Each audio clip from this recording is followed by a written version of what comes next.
semipresenciales, presenciales en algunas instituciones, pero también la preocupación sigue latente. ¿Cómo ha sido ese desenvolvimiento, tomando en cuenta también que se ha dicho que tienen que ser en grupos burbujas y muchas técnicas y modalidades que antes no practicábamos? Así es importante el regreso a clases, Daniela, evidentemente para nuestros niños el beneficio se ve, pero no podemos hacer un regreso a clases, sino que tiene que ser bien planificado. La vacunación en el personal de las escuelas es sumamente importante, siempre lo repite también la doctora Tatiana Drummond, quien es infectólogo, y nos guiamos por los parámetros de la Sociedad de Infectología. Lo que es el agua en los colegios es sumamente importante también, y la división, ¿cómo pueden hacerlo? Depende, si son turnos en la mañana o en la tarde, dividir el salón de clase, dividir los días, pero tenemos que hacerlo de forma progresiva, pero sí intentarlo. Lo importante aquí es tomar las medidas que son sumamente importantes, e insisto, no solamente la vacunación de los maestros, todo el personal de las escuelas, desde el portero hasta la persona que da clase, el de la cantina.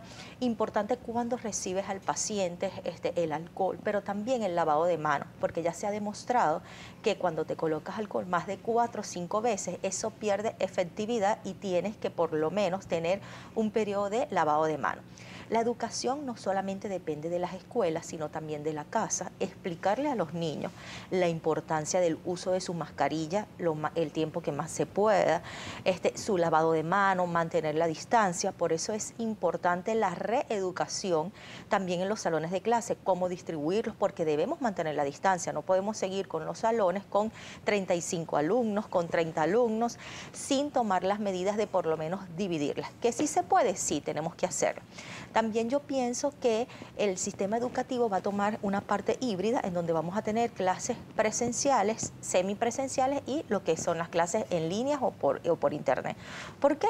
Porque tenemos que evaluar cómo es la transición de nuestros hijos. De estos niños han venido de un año en donde han estado sus maestros, han sido sus padres, y en donde tienen que volver a tener una adaptación importante. Muchos tienen miedo, muchos tienen ansiedad, y uno de los mecanismos más importantes es, Daniela, si tienes un niño con fiebre, con tos, con problemas gastrointestinales, con diarrea, no acudir o no llevarlo al salón de clase. Igual sinceridad, aquí necesitamos sinceridad. Si un maestro tiene sintomatología de cualquier clínica, porque este es un virus que no le da a todos por igual y que muchas personas pueden tener. Desde un principio se describió la afectación en los pulmones, pero también el cerebro tiene afectación desde el punto de vista gastrointestinal, desde el punto de vista inmunológico. Estamos, como dice uno, entre más estudia, como que menos sabe, porque cada vez sale algo nuevo. Entonces, claro, si hay una sintomatología, sincerarse. No puedo ir al colegio, no puedo dar clase, y tiene que existir la flexibilidad. No se puede seguir a los niños que si no entregaste el trabajo, porque también veo un exceso en las tareas, y hay que recordar que el estrés también es un factor de riesgo para estos casos, de estos procesos virales. Pero lo importante, la vacunación, el agua, tiene que haber agua en la institución. Y si no hay agua, por lo menos tomar las medidas, pero los niños tienen que enseñarlos a hacer su lavado de manos. Sí, vemos este regreso a clase con diferentes incógnitas, incluso, como dice, seguimos leyendo y aprendiendo y apareciendo diferentes modalidades, como al principio de la pandemia, que se pensaba que los niños no padecían de COVID-19, sin embargo se ha demostrado que sí, leve, moderado y severo, incluso afectándose estructuras importantes, entre ellas el corazón, recrecimiento del mismo. Y por eso vamos a hablar también un poco de las secuelas post-COVID-19 en los infantes. ¿Cómo se ha visto en la parte neurológica? Mira, algo importante que tú comentabas. Al principio se hablaba, todo aquí ha evolucionado. Por eso es que en este virus no todo es cierto, no todo es mito. Entonces es importante ir con la ciencia e ir avanzando.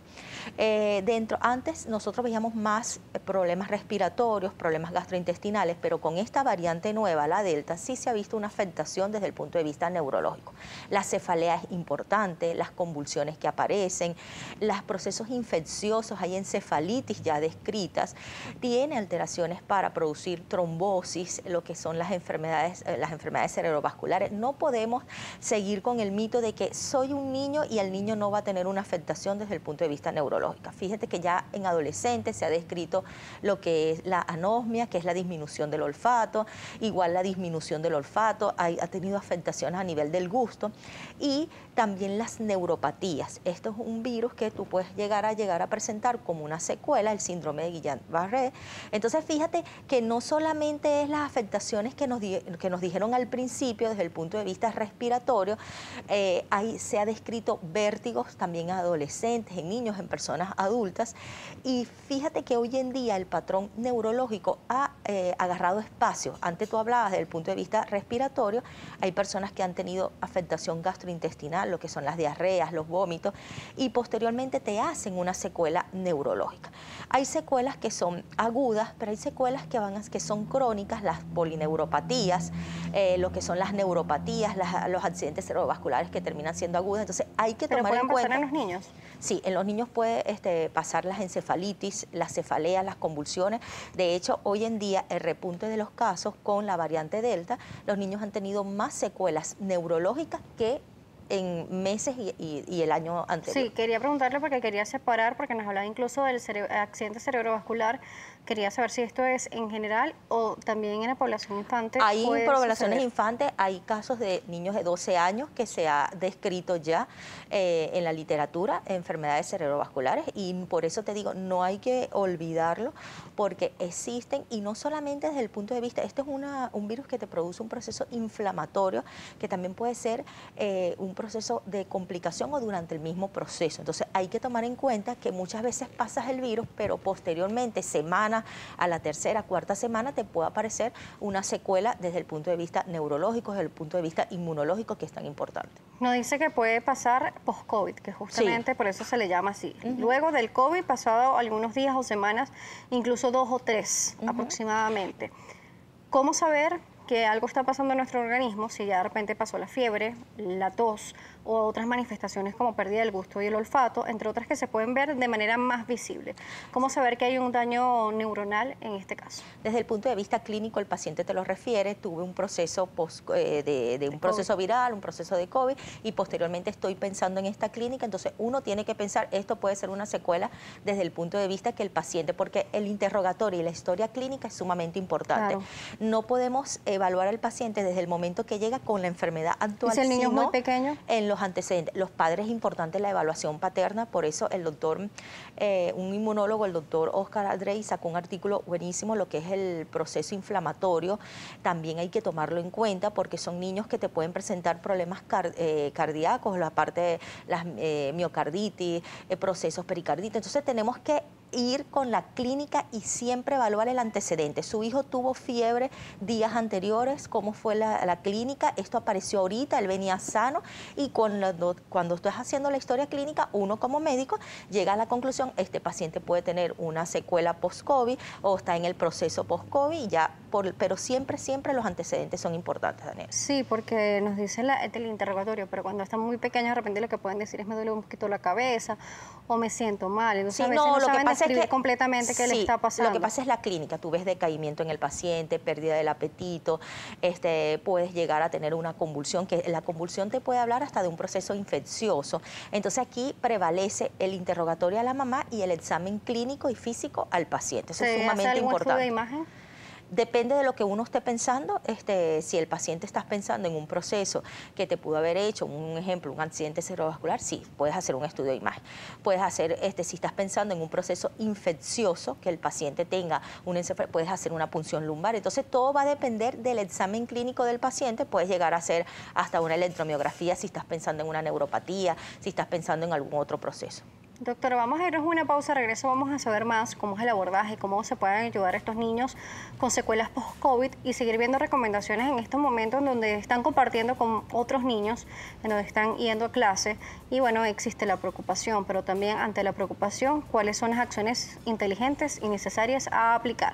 La doctora Gisbeli Salazar nos seguirá acompañando, neuropediatra, estamos hablando de COVID y niños. Como lo decíamos al principio, antes cuando comenzó la pandemia, se pensaba que los niños no se afectaban o que no se enfermaban de COVID-19, pero nos ha demostrado el tiempo que sí es así. Nos sigue acompañando Gisbeli Salazar, neuropediatra, estamos hablando sobre este tema, nos decía que dependiendo del caso, muchos niños pueden presentar síntomas post-COVID, ha pasado hasta 3 meses aproximadamente y hay que tener monitoreado a los niños luego de que se recuperen. Mira, y algo importante, Daniela, pueden presentar síntomas post-COVID, pero también puedes hacer sintomatología neurológica en el cuadro infeccioso como tal, lo que son las cefaleas, las convulsiones, es sumamente importante. No esperar a que de repente, ay no, él tiene una cefalea y lo voy a dejar tranquilo porque esto es parte del proceso infeccioso, no. Hay que pensar que existen clínica neurológica y que ese paciente es un COVID-19.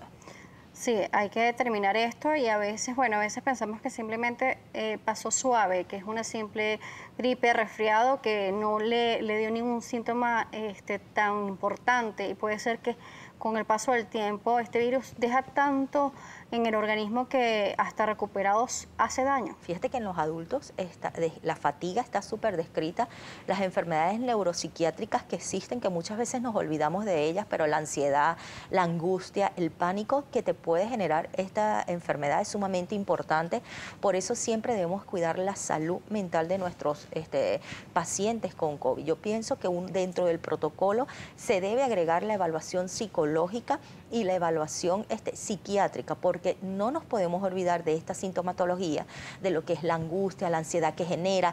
Muchas veces las personas, sí, es verdad, se aíslan en su casa, están aislados, pero en tu casa tú puedes tratar un proceso no solamente asintomático, sino con infección, y esto te genera un grado de estrés. Entonces es importante tomar en cuenta tanto el cuidador como la persona que está sufriendo esta enfermedad. Emerix Urbaneja nos dice lo siguiente: si bien es cierto que al inicio se creía lo de la aparición de los casos de COVID-19 en nuestros pequeños, ¿cuáles serían estas señales de alarma para los padres y docentes para detectar a tiempo que sea un posible caso de COVID-19? Por eso te digo que aquí ayuda mucho la sinceridad, porque por lo menos hay colegios en donde ya se ha demostrado que si hay brotes de casos, los padres han manifestado, mira, mi hijo se empieza, pero sí tomar esas medidas y todas esas recomendaciones de manera que podamos ayudar.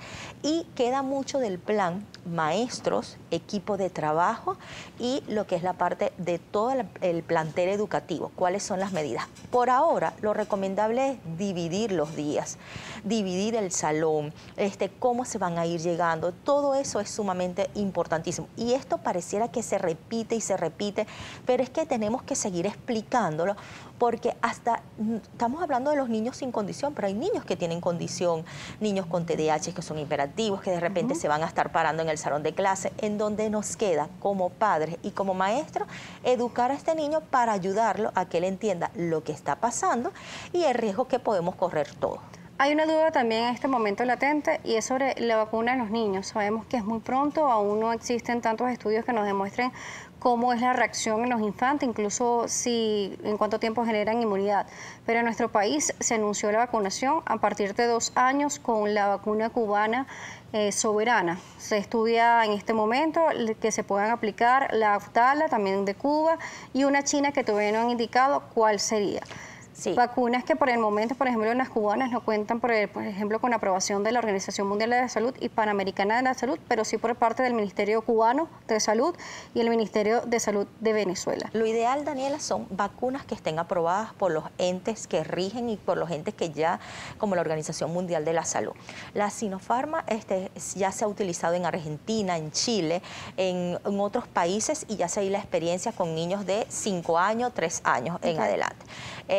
No podemos, lo que es la parte de las vacunas, ese es un tema sumamente delicado, sí, y es sumamente importante de verdad que por los entes que están autorizados, la Organización Mundial de la Salud, no otras vacunas que no estén autorizadas. Realmente la Sinopharm ya hay experiencia en otros países, no hay ningún problema. Me han preguntado mucho que si los niños con condición, sobre todo los trastornos del espectro del autismo, sobre todo lo del TDAH, epilepsias, pueden ser vacunados, sí. Hasta ahorita no hay un estudio que diga que no, y sin embargo ya hay pacientes que han sido vacunados, y sobre todo la prevención que tenemos, porque estamos en pandemia y esto no es algo que termina ahorita. El secreto de esta pandemia es cuidarnos, respetar las medidas, porque si no las respetamos no hacemos nada. Claro. Y es un virus que tú te puedes cuidar, pero en el mínimo descuido puede visitarte, como digo yo, llegar, y nadie sabe quién tiene el ticket para tener un COVID severo, un COVID moderado, o algo asintomático o algo leve. El secreto es cuidarse. Sí, además, bueno, sabemos la importancia de las aprobaciones de los entes internacionales o mundiales, mejor dicho, pero bueno, también los especialistas dicen que la peor vacuna es la que no se coloca, entonces hay que ver también cómo transcurre todo esto. Así es. Y buscar todos los mecanismos de protección, bioseguridad, como bien nos indica. ¿Cómo lo pueden contactar? Se nos ha terminado el tiempo. Sí, a través de Neurogisbe con J, a través de Neuronas Piso Piso Aire, y estamos en el Centro de Neuroniños en San Bernardino. Gracias por visitarnos el día de hoy. Gracias a ti por la invitación. Gracias a ustedes por la sintonía. Recuerda, @neurogisbe, @neurona_al_aire. Ustedes